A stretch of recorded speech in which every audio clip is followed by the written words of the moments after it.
In a town where the church bell had marked every birth, wedding, and death for 100 years, it now tolled for Amma Adeyemi. They came in waves: students she had taught, parents she had counseled, neighbors who had borrowed her kerosene lamp. The coffin moved through dappled shade, carried by men who had once been her students.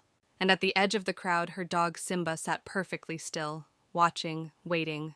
The coffin crossed the threshold into the humid darkness, where candles flickered against peeling paint. Pastor John Obafemi stood before them, charismatic, composed, every inch the shepherd they believed him to be.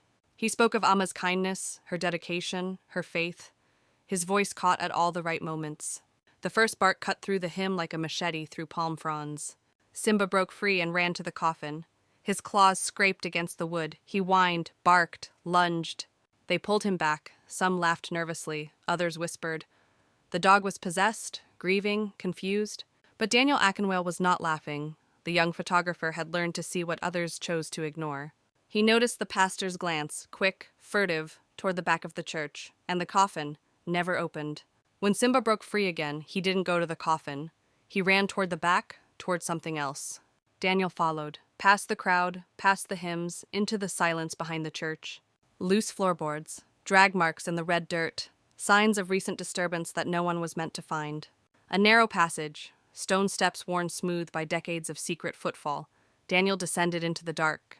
At the bottom, a door, old wood, rusted hinges, and from beyond it, a sound. A human voice, muffled, weak, but alive. Amma Adeyemi lay in the darkness, not dead, drugged, imprisoned, forgotten. She had found the ledgers, the stolen donations, the years of theft, and Pastor John had found her first. Daniel recorded everything, every word, every accusation, the truth that was meant to die in darkness.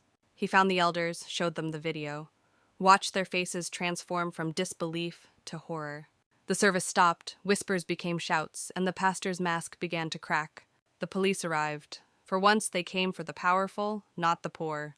The same fingers that had once been folded in prayer now pointed in accusation.